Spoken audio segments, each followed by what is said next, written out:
Halo Binusian, saya Niko Alius. Saya alumni Binus tahun lulusnya sih 2004. Saya masuknya tahun 2000. Saya dari jurusan Computer Science atau Teknik Informatika. Dan saat ini saya menjabat sebagai founder dan CEO dari OmniVR dan DigiKagi.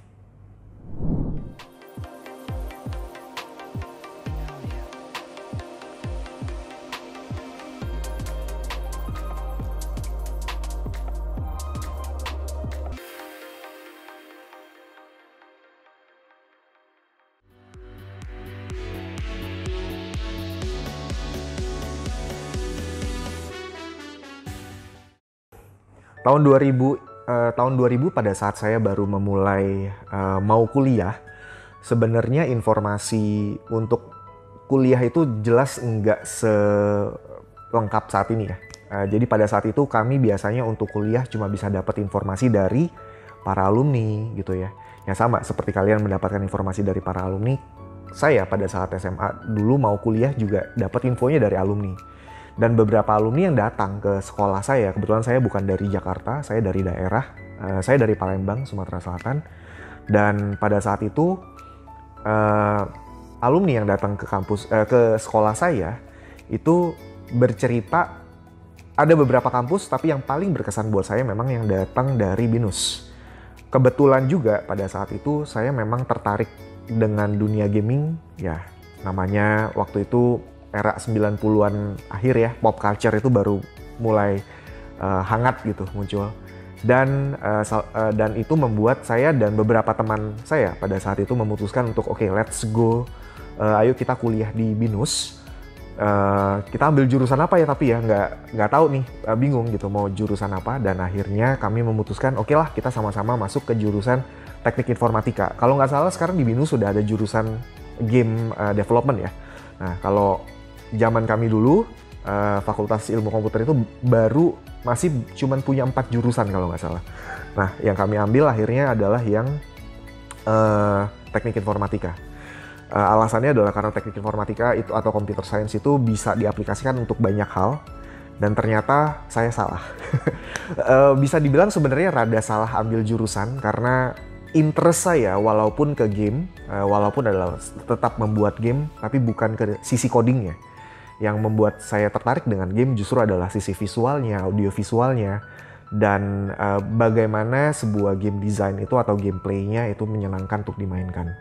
Jadi bisa dibayangkan 3,5 tahun kuliah saya di Binus itu lumayan struggling, lumayan suffering gitu ya, karena ini sebenarnya nggak terlalu cocok sama apa yang saya harapkan. Tapi untungnya dengan kuliah di Computer Science, saya jadi bisa belajar banyak tentang logic. Sesuatu yang mungkin bisa sedikit saya banggakan dibandingkan teman-teman saya yang memang benar-benar purely dari jurusan art atau jurusan desain. Karena kebanyakan kan kalau kita bicara desain, kita bicara soal konsep, kita bicara soal kreatif, mind, dreams, dan lain sebagainya. Tapi ketika diaplikasikan ternyata tidak selalu bisa karena kadang-kadang itu tidak sesuai logik gitu. Nah, keuntungan saya karena saya latar belakangnya dari computer science, setidaknya saya punya pola pikir yang bisa memadukan. Jadi kalau bisa dibilang kayak my mind is logic, tapi my heart is artist gitu, as an artist. Jadi ini yang bisa dikombinasikan untuk jadi setidaknya sebelum memutuskan untuk membuat sesuatu, saya sudah bisa memikirkan bagaimana logikanya atau strateginya supaya sesuatu itu bisa dihasilkan. Setidaknya mungkin itu hal yang paling besar yang menurut saya sangat berpengaruh di dalam apa yang saya kerjakan saat ini.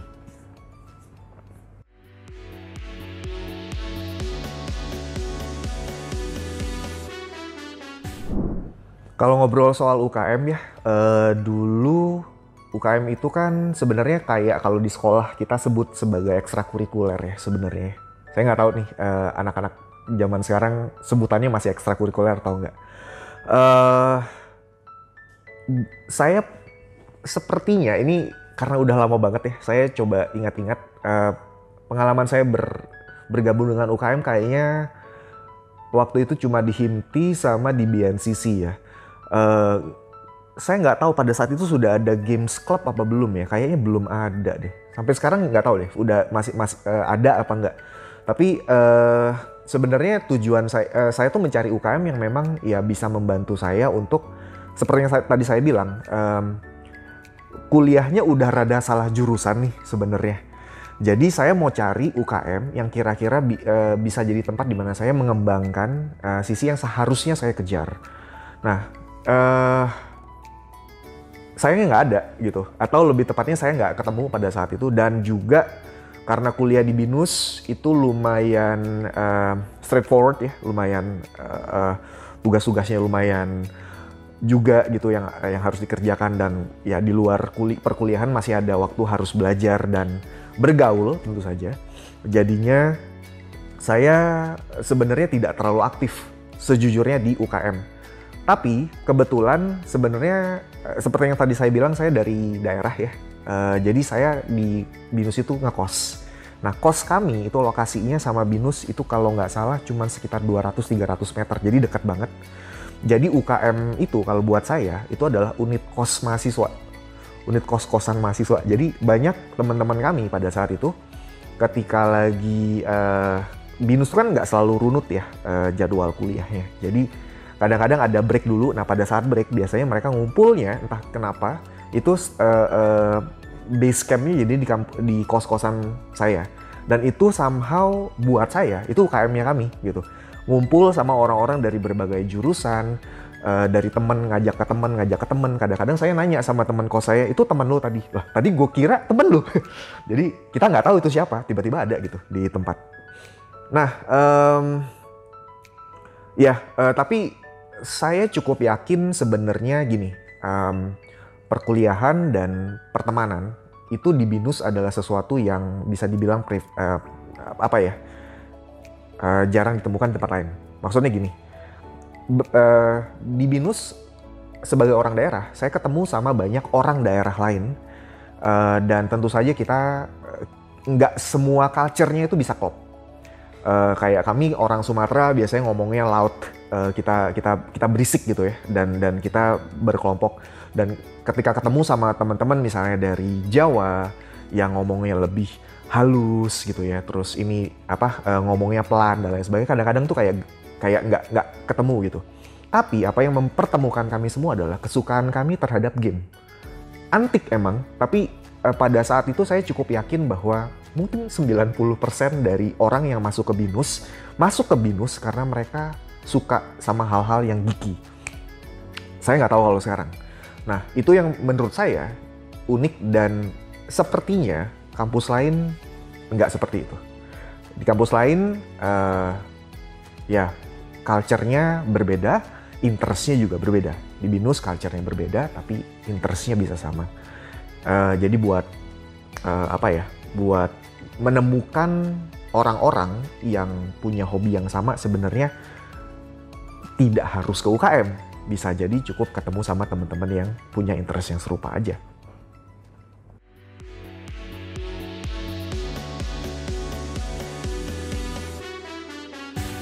Pengalaman inspiratif ya. Saya bukan orang yang inspiratif sih masalahnya ya. Agak susah jadi motivator gitu buat kalau nyari yang inspirasi kayaknya jangan ke saya sih. Tapi ada satu hal yang buat saya rasa perlu saya bagiin buat teman-teman semua. Dan ini yang lumayan membentuk mindset saya untuk saat ini. Mengejar mimpi itu adalah sesuatu yang susah. Mempertahankan mimpi itu lebih susah. Tapi yang paling susah adalah melepas mimpi. Jadi maksudnya gini, pada saat kita masih muda, kita ngelihat banyak sekali opportunity. Ada orang-orang yang ini fakta yang buat saya cukup mengejutkan, karena ternyata cuma 30% orang di dunia yang tahu dia mau hidupnya mau ngapain. Jadi cuma 3 dari 10 orang yang tahu kalau misalnya ditanya, lu mau jadi apa nanti? Dia bisa menjelaskan dengan clear. Nah buat yang enggak, kan artinya kita bertumbuh seiring dengan apa yang kita temukan. Kita bertumbuh dengan siapa yang kita kita berinteraksi dengan siapa. Dan kadang-kadang kita meminjam mimpi orang lain untuk jadi mimpi kita. Dan itu it's fine, it's okay gitu, nggak ada masalah. Nggak punya impian, nggak punya tujuan itu di awal-awal ketika masih muda tuh sebenarnya masih nggak masalah. Nah, setelah tahu kita mau ngapain, biasanya kan proses berikutnya adalah mengejar. Kita mau, oke, seperti saya tadi, saya masuk kuliah karena saya pengen bisa bikin game, saya mencoba mengejar ke situ. Tapi sebenarnya impiannya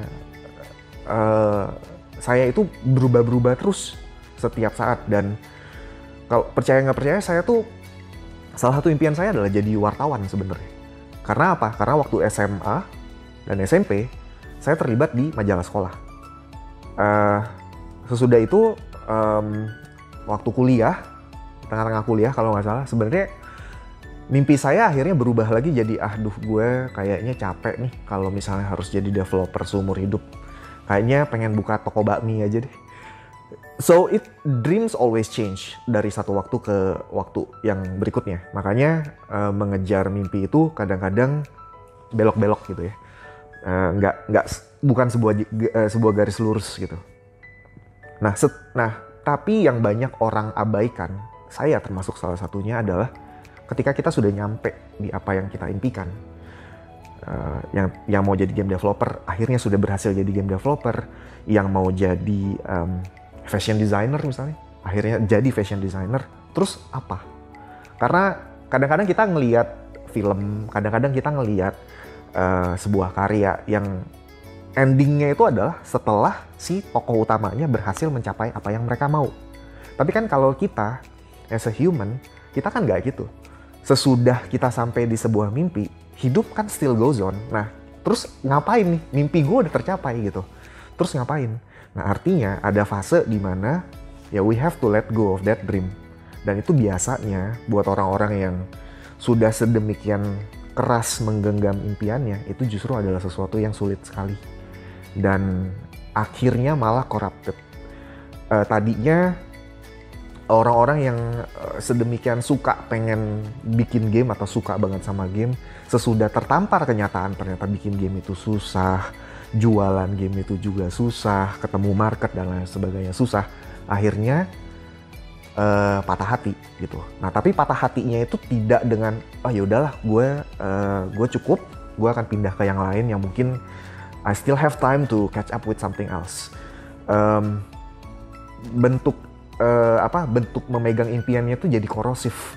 Pernah dengar sebuah istilah, kalau teman-teman bisa cari, itu adalah sunk cost fallacy namanya. Jadi ketika kita sudah terlalu invested on something, sampai pada saat itu merugikan kita pun, kita tetap hold on to it. Jadi saran saya buat teman-teman, coba pikirin alternatif deh. Jadi kalau punya mimpi, jangan cuma punya satu. Pikirin alternatifnya deh. Kalau misalnya nggak works, move kemana. Kalau itu nggak works pun, move kemana. Saya selalu suka dengan sesuatu yang namanya plan B atau plan C, bukan cuma plan A doang. Jadi itu yang mungkin bisa saya kasih tahu ya. Itu nggak inspiratif sih, tapi itu lebih ke preventif kalau saya bilang.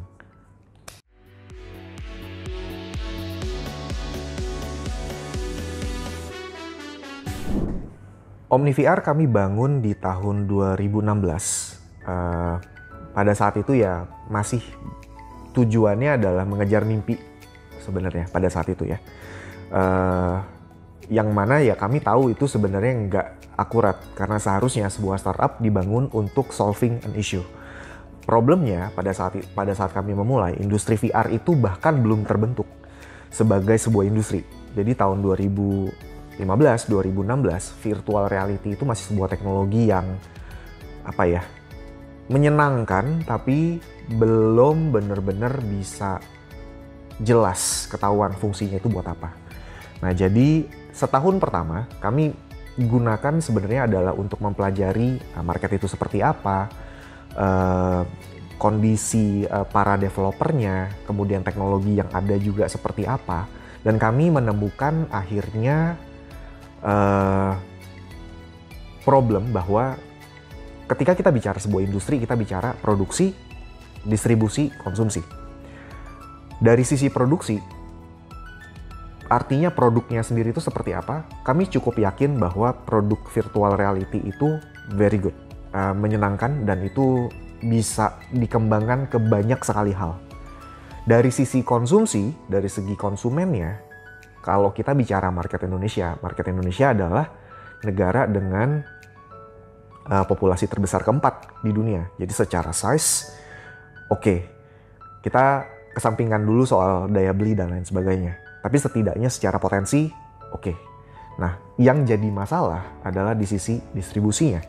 Bagaimana caranya produk yang bagus ini bisa dikenal seluas-luasnya oleh market yang ada. Dan akhirnya kami memutuskan, OmniVR akhirnya kami putuskan menjadi distributor. Bukan distributor dalam artian ngambil device-nya terus kita jual ya. Jadi bisnis kami bukan jual beli. Yang kami kerjakan adalah seperti yang saya bilang tadi, distribusi experience-nya. Nah, experience distribution ini seperti apa? Jadi kami mengenalkan sebanyak-banyaknya dan seluas-luasnya teknologi virtual reality ini ke semua pihak. Like literally semua pihak. Mulai dari government, corporate, students, kemudian ke developers juga gitu ya, ke agency dan brands dan lain sebagainya. Dan itu yang kami lakukan dari 2016 ke 2017. Tujuannya apa? Tujuannya adalah karena kami tidak mengenal semua industri. Kami mungkin fasih secara teknologi dan kami tahu oke, VR itu bisa dipakai sampai sejauh mana. Tapi problemnya yang benar-benar menghadapi dari tiap industri harusnya datang dari para industri itu sendiri. Nah, itulah kenapa kami melakukan kami punya beberapa program, kami punya meet up gitu ya, rutin, bulanan. Salah satunya kami pernah adakan di BINUS. Itu kita adakan pertemuan antara developer sama pelaku industri. Jadi misalnya developer VR, kita undang siapa jadi pembicara. Kemudian dari pelaku industrinya, misalkan dari industri apa nih? Dari industri advertising kah? Dari industri corporate kah? Atau HR kah? Atau semacamnya. Nah, kita undang juga narasumbernya berbeda, ngobrol nih. Dari sana bisa ketahuan, oh masalah ini sepertinya mungkin bisa dipecahkan oleh VR. Nah, itu untuk ke B2B-nya, ke sisi B2B-nya. Di sisi B2C-nya yang kami lakukan pada tahun 2017 sampai 2019 adalah membuat arcade. Arcade itu kayak, ini kalau agak nyebut merek ya, lebih kayak time zone, tapi fokusnya adalah ke virtual reality. Versi lebih level up dari rental PS sih sebenarnya, gitu. Audiens yang kami sempat touch upon lumayan banyak. Jadi dalam 3 tahun itu kami berhasil mengenalkan virtual reality ke setidaknya 300 sampai 350 ribu users baru. Dan pada saat di era itu dari 2016 sampai 2019, kalau teman-teman misalnya sempat datang ke mall atau misalnya ngelihat ada pameran dan kemudian tiba-tiba ada VR nongol di situ, besar kemungkinan 90% kemungkinan itu adalah OmniVR. Nah, itu adalah upaya-upaya yang kami lakukan akhirnya sebagai sebuah corporate distribution yang fokusnya adalah mengenalkan teknologi ke audiens. Nah, hantaman bagi kami tiba di tahun 2020 sebagaimana yang kita ketahui, COVID tiba dan itu menghantam banyak sektor. Salah satunya adalah sektor B2B yang merupakan lahan di mana kami bisa jualan. Akibatnya kami mencoba berpikir, oke, gimana ya caranya kalau misalnya kita shifting ke B2C. Karena teknologi virtual sebenarnya bisa jadi solusi buat user yang pada saat itu sedang social distancing, ya, nggak bisa kemana-mana. Solusinya ya digital aja, online aja. Maka kami mencoba meriset, kita cari tahu apa ya kira-kira produk yang masih nyambung sama core company kami, tapi dibutuhkan dan bisa touch upon a lot of direct consumer gitu, bukan B2C, bukan B2B. Dan kami ketemu dengan sesuatu yang namanya virtual human atau virtual YouTuber. Nah, virtual YouTuber itu adalah ya sebenarnya sama kayak live streamer pada umumnya atau YouTuber pada umumnya, tapi bentukannya itu virtual. Jadi kalau ya saya kan kelihatan seperti manusia ya. Nah, VTuber itu tidak terlihat seperti manusia, dia lebih kayak kartun, tapi tetap bisa berinteraksi dengan audiens. Mereka tetap bisa ngobrol, mereka tetap bisa do a lot of interactions, mereka bisa nge-review makanan, misalnya mereka bisa ngelucu, nyanyi, dan lain sebagainya. Dan itu adalah form of entertainment yang baru, yang disukai oleh target audience yang ada di Indonesia dan global. Berdasarkan data yang kami temukan, dari tahun 2020 sampai 2023 kemarin, setidaknya sudah ada lebih dari 30 juta subscribers yang nonton VTubers di Indonesia. Jadi itu it's not humongous, tapi it's huge. Jadi dia mulai tumbuh, dan kami ngelihat pada saat kami berada di pertumbuhan itu, dari awalnya cuman fanbase-nya cuman puluhan ribu, terus jadi ratusan ribu, dan kemudian jadi jutaan. Nah, kami ngelihat oke, ini potensinya masih besar sekali, dan itulah akhirnya kenapa kami mendirikan Digikagi sebagai subdivisi dari OmniVR yang fokusnya adalah ke virtual human dan ke virtual YouTuber.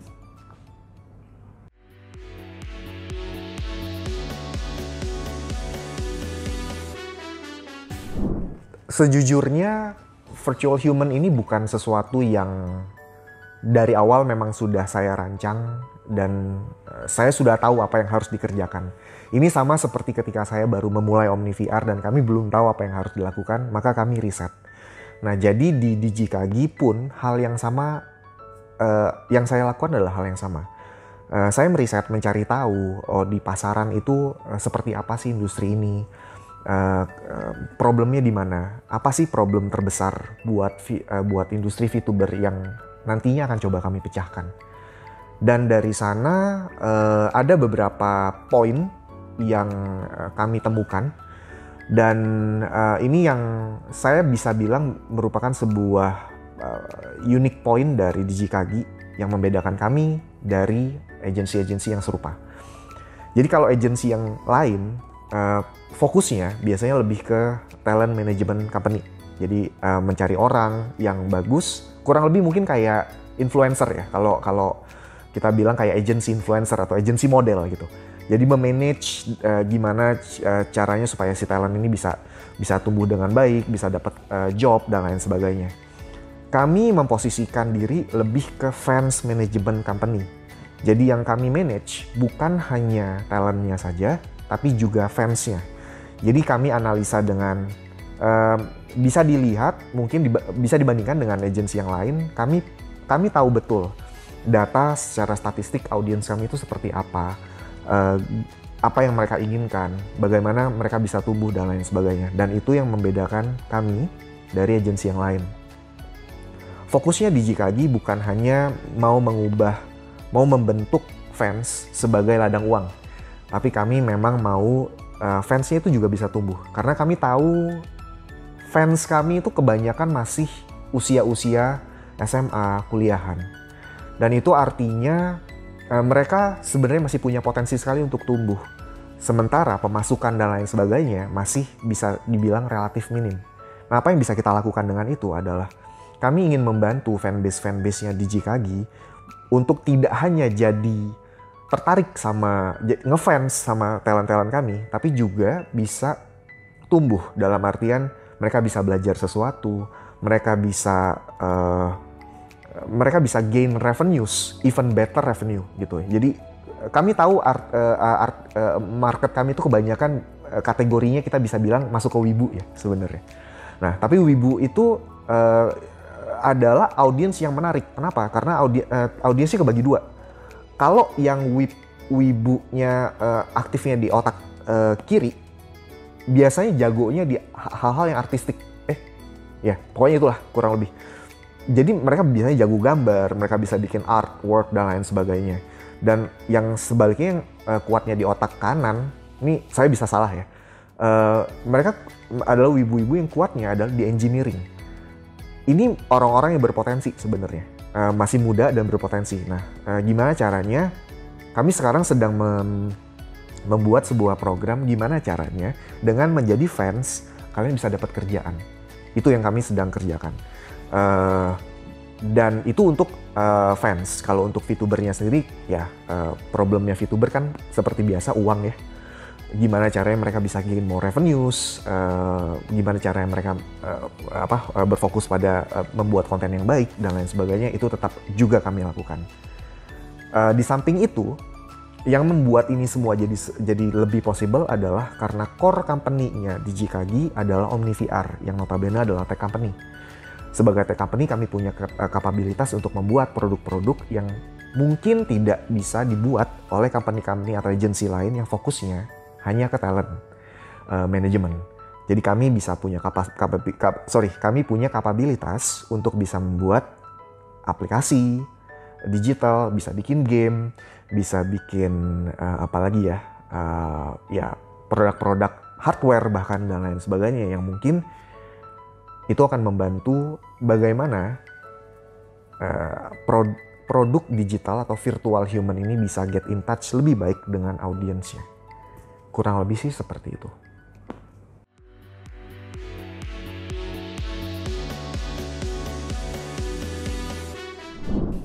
Kami sangat aware di era digital dan dengan produk-produk yang beririsan banget dengan intellectual property. IP itu adalah sesuatu yang sangat rentan dan sangat sangat mungkin akan kami hadapi.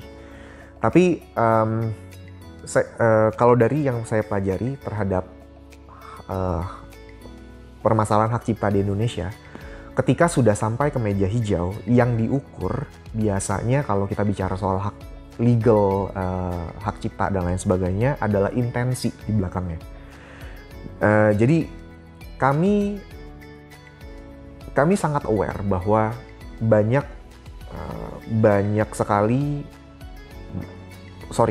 kami sangat aware bahwa market Indonesia khususnya belum terlalu aware.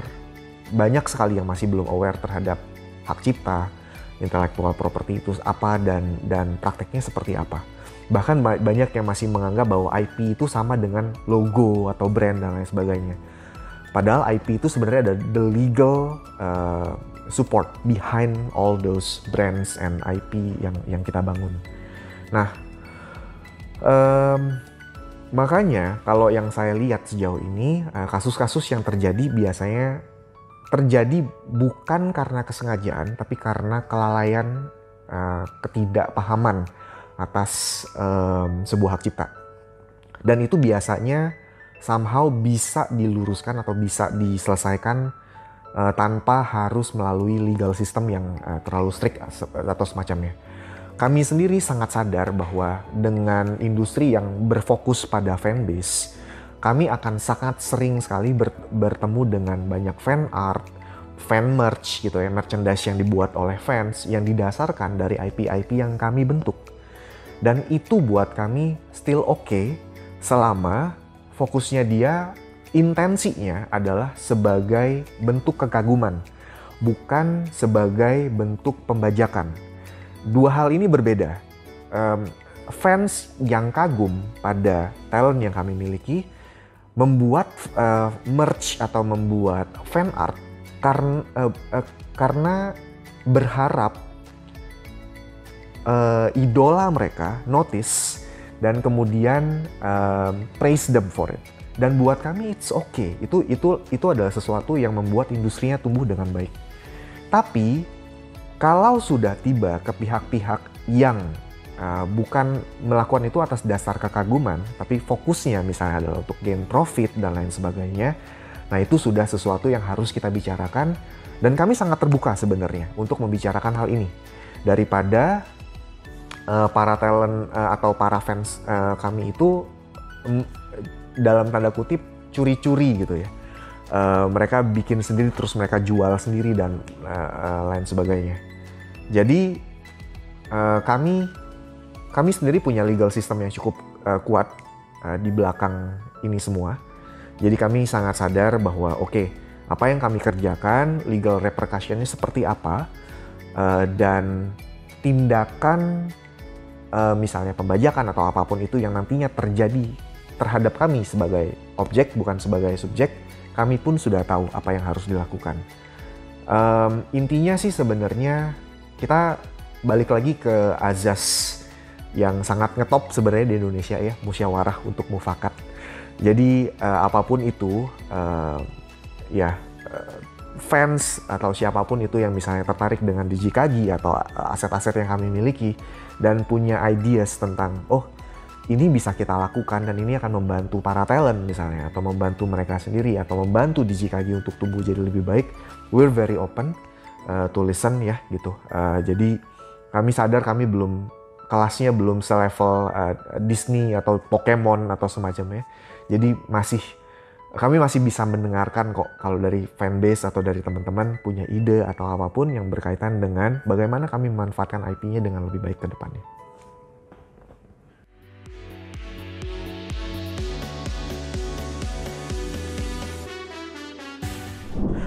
Mentor ya, oke. Saya punya 2 mentor sampai saat ini. Atau lebih tepatnya orang yang saya anggap mentor. Saya nggak tahu mereka nganggap saya mentee atau enggak. Mentor pertama saya temukan di pekerjaan pertama saya di tahun 2004 pada saat itu. Dan mentor kedua baru saya dapatkan tahun lalu actually. Jadi 2023.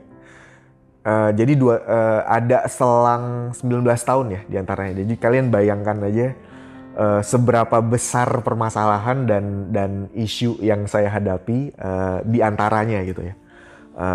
Sebelum akhirnya saya menemukan ya orang-orang yang kemudian bisa saya anggap sebagai mentor dan tumbuh. Kedua orang ini saya tidak bisa sebutkan namanya karena again consent. Saya belum yakin mereka menganggap saya benar-benar sebagai murid asuhnya mereka. Tapi yang saya pelajari adalah dari mereka adalah hal ini. Hal ini juga saya akan coba bagi ke teman-teman semua. Doing business is a boring stuff. Saya ulangi. Doing business is a boring stuff. The exciting part of business itu cuman once or twice aja. Jadi kayak contohnya, bikin game itu menyenangkan nggak? Menyenangkan. Tapi ketika game sudah menjadi sebuah bisnis, it's going to be boring. Kita akan memikirkan day-to-day activity-nya, apakah si A sudah mengerjakan ini, si B sudah mengerjakan ini. Apalagi ketika kita sudah tiba di level di mana overview-nya udah ke corporate gitu ya. Udah bukan lagi ngerjain kerjaan on one level.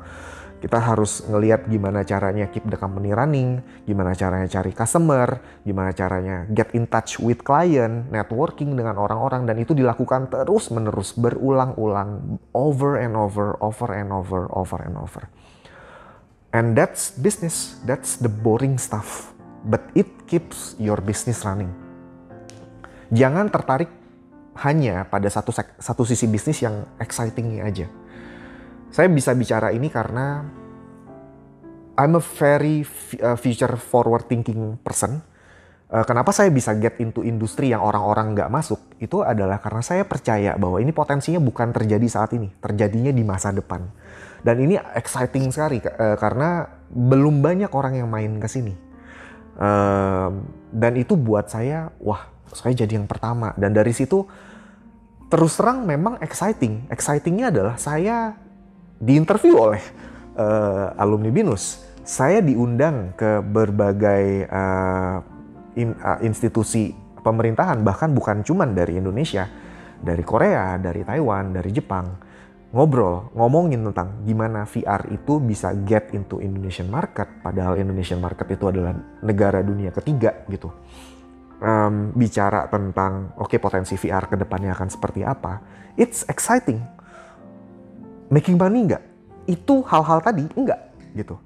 Yang making money-nya adalah ketika setelah itu ada orang yang tertarik dan kemudian kita follow up. Kita tanyain, Pak, problemnya apa? Kita duduk ngobrol internal. Problem dia adalah ini. Kira-kira kita punya solusi nggak untuk mereka yang bisa menggunakan teknologi yang kita miliki? Dan itu yang akan kita lakukan berulang-ulang. Nah, saya punya kelemahan di sana. Kelemahan saya adalah ketika saya sudah mulai bosan akan sesuatu, interest saya tiba-tiba bisa terjun bebas. Dan itu buat saya jadi That's not really a good CEO mentality, to be honest. Jadi kalau mau jadi seorang CEO itu bukan pada saat mereka tampil dan ngomong ke depan publik. Seorang CEO itu benar-benar diujinya adalah ketika mereka doing the mundane daily stuff really well, sehingga staffnya merasa happy, kliennya merasa happy, the corporate goes on, dan mereka dan company-nya bisa tumbuh dengan baik. Nah, ketika belum ketemu sama mentor, yang saya kejar adalah hal-hal yang menyenangkan yang bisa saya kerjakan. Produk-produk yang seru buat orang-orang. Kami tidak peduli sama hal-hal yang, bahkan VTuber sendiri pun sebenarnya kami sudah mulai ngedengar itu dari tahun 2018. Kenapa baru jump in ke tahun 2022? Karena buat saya teknologi untuk VTuber itu sangat receh. Ketika kami bermain di awal-awal di industri VR, yang kami membuat mesin, kami bikin simulator pesawat, kami bikin simulator terbang, kami bikin walker. Kalau nonton Ready Player One, itu kan ada tuh alat yang dia pasang dan dia bisa lari dan lain sebagainya. We actually built that. Kami bikin perangkat yang memadukan antara sepeda sama VR. Jadi orang yang main sepedanya indoor, mereka bisa ngerasain mereka lagi jalan-jalan di Swiss dan lain sebagainya. Those are the kind of exciting stuff yang kami kejar. Bisa dijual nggak? Tanda tanya. Gitu. So, saat ini ya buat teman-teman, kalau misalnya kalian ngelihat, gua tertarik nih untuk bikin game. Iya, bikin game itu menyenangkan. Sesudah jadi, kemudian dimainkan oleh orang-orang, dapat feedback dan lain sebagainya. That's the exciting part. Tapi tolong ingat bahwa balik lagi, mengejar mimpi itu susah. Dan susahnya adalah yang tadi. Kita harus sabar, melakukan hal yang berulang-ulang. Dan itu yang akhirnya membuat saya, my mentor give me a slap. Enggak secara harfiah ya, tapi secara secara bisnis, I have a lot to learn dari mereka ini, and I'm thankful for that sih.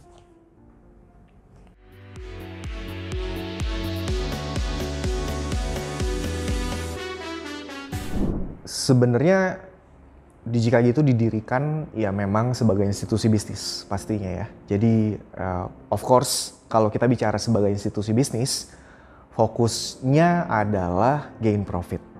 Ya, semua bisnis fokusnya adalah gain profit. Tapi kami punya satu misi tambahan sebenarnya. Dan misi tambahan kami di DigiKG adalah gimana caranya kami membuat VTuber sebagai pelaku utama di industri virtual human itu bisa jadi lebih makmur.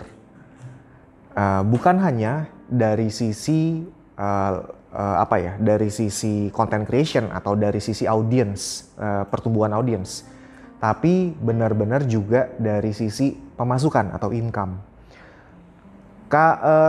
Saya itu selalu tertarik dengan kata-kata hidup dari karya sebenarnya. I'm very interested in that. Meskipun buat saya sebenarnya itu itu catchy tapi cringe sebenarnya ngedengarnya. Hidup dari karya itu rada cringe. Kenapa? Karena ya di titik ini yang namanya karya itu belum benar-benar bisa di-appreciate dengan maksimal. Nah, goal kami adalah gimana caranya supaya kalau ada kreator yang bisa hidup dari karya, kami juga berharap nantinya makin banyak VTuber yang bisa hidup dari berkarya sebagai VTuber. Nah, tugas kami sebenarnya adalah ke sana. Bukan cuma untuk VTuber yang ada dan menjadi bagian dari DigiKG aja, tapi juga secara industri. Karena kami selalu ngelihatnya, teropongnya kita itu ngelihatnya selalu industri. Di OmniVR pun sama, kami berharap bukan cuma OmniVR yang tumbuh, karena percuma OmniVR tumbuh tapi industrinya mati, percuma. Untuk tumbuh kita butuh bareng-bareng. Kita butuh sesama developer, sesama company VR itu perlu bareng-bareng majunya. Regulator juga butuh gitu ya, kita sentuh. Kemudian audiensnya atau marketnya itu juga harus mulai pelan-pelan tertarik atau cari tahu misalnya, VR itu bisa saya gunakan untuk apa ya, selain cuman sekadar buat gaming aja. Itu kalau secara corporate. Secara personal, kalau mimpi itu bisa dihitung ya, secara eksakta, saya ingin membantu 100 juta orang. Ngapain? Nggak tahu. Ngebantu 100 juta orang untuk jadi lebih baik dari yang mereka saat ini. Kenapa? Karena yang seperti saya bilang itu, kalau 1 juta kayaknya terlalu sedikit. 10 juta mulai agak susah gitu ya. Tapi saya selalu takut kalau misalnya, tahu-tahu nanti udah tercapai nih gitu. What should I do next with my life? Nah, sesuatu yang mungkin saya bisa ukur sebagai my life's work, itu kayaknya adalah kalau ketika saya sudah berhasil touch upon 100 million lives. Nggak tahu caranya kayak gimana, tapi dari pelajaran atau dari pengalaman saya sebelumnya, sesuatu itu harus bisa diukur atau dihitung untuk bisa ketahuan caranya kayak gimana gitu. Dan buat saya menyebutkan angka itu akan ngebantu saya dengan lebih jelas menyusun visinya akan kayak gimana, dan mencacah visi itu, gimana caranya gue bisa ke sana. Untuk saat ini mungkin we just barely touch upon sekitar 1 jutaan kayaknya ya. Jadi saya baru 1% nih dari goal saya di usia yang sudah kepala 4. But it's okay. Mungkin ya mimpi kan kadang-kadang tugasnya adalah untuk dikejar ya. Kalau terlalu gampang untuk dicapai ya bukan mimpi namanya. Itu mah goal. Ya itu sih kalau dari saya.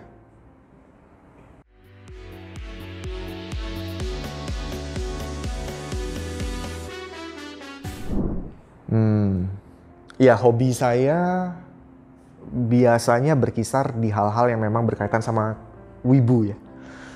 Ya nonton, baca, main games, dan ya makan dan lain sebagainya. Tapi di samping itu ada satu yang saya bingung mengkategorikan sebagai hobi atau enggak, karena sebenarnya saya nggak sesering itu lakukan. Jadi saya adalah orang yang sangat introvert sebenarnya. Jadi saya menikmati melakukan kegiatan sendirian atau ya sama orang-orang yang atau berada di circle yang saya trust. Tapi di luar itu saya sebenarnya juga nggak bener-bener bisa betah kalau cuman berada diem di satu tempat doang. Ada kan introvert yang memang bener-bener anti banget gitu keluar. Itu saya sarankan udah lebih baik cari ke psikolog sih. Tapi kalau buat saya sebenarnya gini, saya suka keluar, saya suka melihat dunia, but not meeting people. Maksudnya ini rada aneh emang ya. Jadi I like to go out, but not to meet people. Makanya saya suka traveling ke tempat-tempat yang saya cukup yakin sedikit pasti ada orang-orang yang kenal sama saya gitu. Saya lebih suka ke luar misalnya daripada ke dalam negeri karena saya pingin tahu di luar sana itu ada apa sih gitu. Dan berada di industri yang kreatif yang bersinggungan banyak sekali dengan hal-hal yang harus senantiasa baru, kalau nggak orang-orang bosen. Saya harus keluar dari circle yang saya ada. Saya harus ketemu dengan sesuatu yang baru, menerjemahkan hal yang baru itu menjadi sesuatu yang bisa dicerna oleh market yang saya kenal, dan hopefully it will help them as well. Jadi ya itu, kalau bisa dibilang ya nggak tahu nih istilahnya apa, saya adalah seorang traveler tapi introvert gitu. Hobinya mungkin kurang lebih ke sana ya.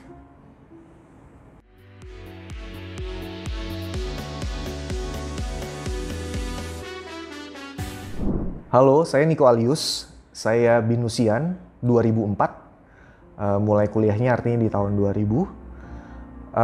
Saya jurusan Teknik Informatika dan pesan saya buat Binusian yang saat ini sedang menempuh pendidikan di Binus. Secara kualitas sebenarnya saya tidak pernah punya keraguan bahwa Binus adalah tempat di mana kalian akan bisa mendapatkan skill yang kalian butuhkan. Atau network yang mungkin akan membantu kalian ke depannya. Tapi saya mohon banget, saya minta tolong banget nih, khususnya ke teman-teman yang dari jurusan yang saya kenal ya, teknik informatika, computer science, teknik komputer dan lain sebagainya. Tolong belajar berkomunikasi dengan baik ke orang-orang yang tidak seperti kita. Kenapa? Karena saya sering banget ketemu developer yang really skillful. Kita kasih problem apapun, logiknya jalan, dia bisa develop apapun yang dibutuhkan. Tapi ketika kita minta dia present, progresnya sudah seperti apa, ada kendala di mana dan lain sebagainya, mentok. Kenapa? Karena dia ngobrol sama sesama engineer aman gitu. Tapi ketika ngobrol sama marketing, ketika ngobrol sama accounting, ketika ngobrol sama produser, bingung. Jadi sama-sama nggak ngerti. Yang dari sales atau dari marketing kan tugasnya adalah untuk menerjemahkan apa yang dibuat supaya bisa dijual. Sementara dari mereka mentok gitu. Sering banget kendalanya seperti itu dan work with a lot of intern dari Binus, saya sudah bisa kayak semacam nandain gitu. Oh si ini tuh dari Binus. Kenapa? Dari gaya ngomongnya gitu. Dari cara ngomongnya, dari cara mereka menyampaikan sesuatu. Jadi kalau dari saya, skill is one thing. Good idea is one thing, but delivering good idea supaya itu bisa disampaikan, supaya itu bisa diterima oleh orang dengan lebih baik is another thing. Jangan sampai kalian cuman bagus di satu aja karena di dunia karir ataupun di dunia entrepreneurship yang misalnya nanti kalian akan masuki, komunikasi itu inevitable. Jadi nggak akan bisa kalian mungkin akan bisa lebih baik meniti karir kalau misalnya somehow kalian bisa menyampaikan dengan baik apa yang sedang kalian kerjakan. Nggak perlu detail sebenarnya, tapi setidaknya cobalah. Latihannya adalah kalau kalian punya sepupu yang lebih kecil atau kalian punya misalnya ya keponakan dan lain sebagainya, coba kalian ceritain ke mereka kalian tuh kuliahnya tentang apa dan ngerjain apa. Formulanya biasanya adalah pakai premis film. Someone wants something so bad but having a hard time getting it. Jadi saya adalah programmer. Tugas saya adalah memecahkan masalah ini karena ini. Jadi itu formula gitu untuk menyampaikan apa yang kita kerjakan dalam satu kalimat. Nah, itu yang dilatih gitu, pelan-pelan aja. Kalau buat saya sih pesan buat Binusiannya itu aja ya kayaknya. Nah, kalau buat alumni, kalau buat saya sih sebenarnya gini. At least sampai saat ini, yang saya rasakan sendiri sebagai alumni Binus, saya nggak malu. Saya nggak malu untuk bilang ke orang-orang bahwa saya adalah alumni Binus gitu.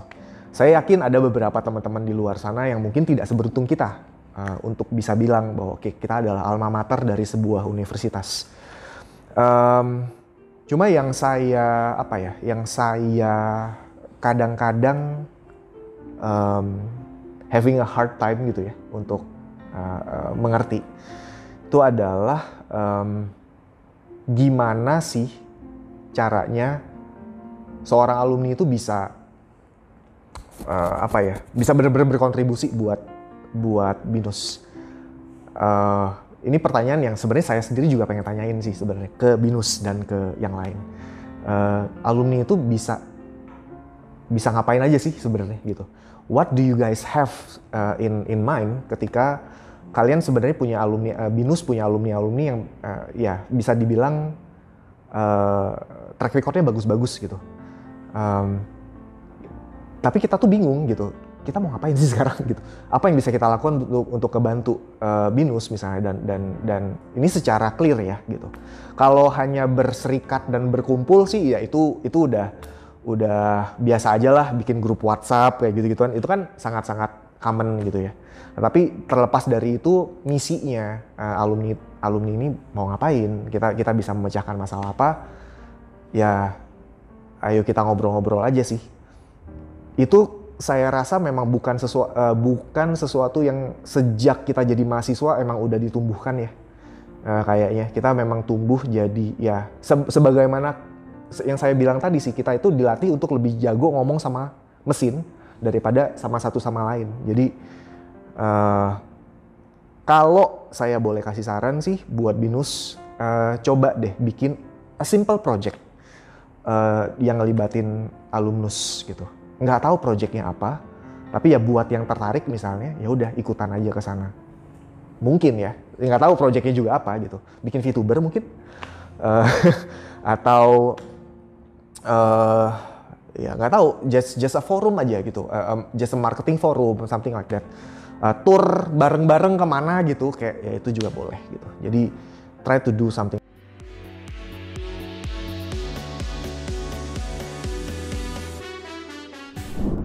Oke, satu kalimat buat BINUS dari saya adalah turunin harganya dong.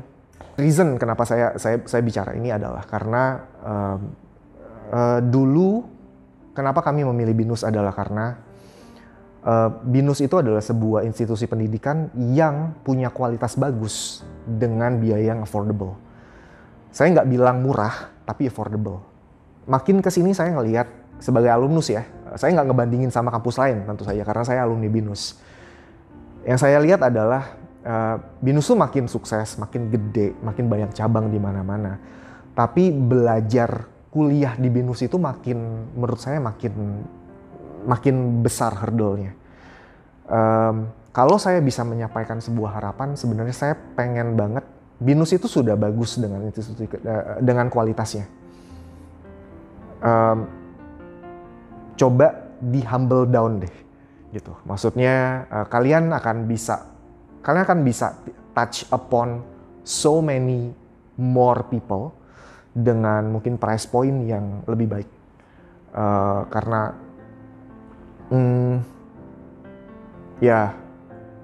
as a business institution myself, saya tahu kita sama-sama mencari profit lah pasti ya untuk ngembangin ke depan dan lain sebagainya. Tapi kan BINUS kan udah sukses ya. Jadi kalimat harapan saya adalah itu. Mudah-mudahan BINUS jadi lebih affordable nanti ke depannya. Kualitasnya tetap dijaga. Dan ya hopefully bisa grow jadi lebih baik lagi ke depannya.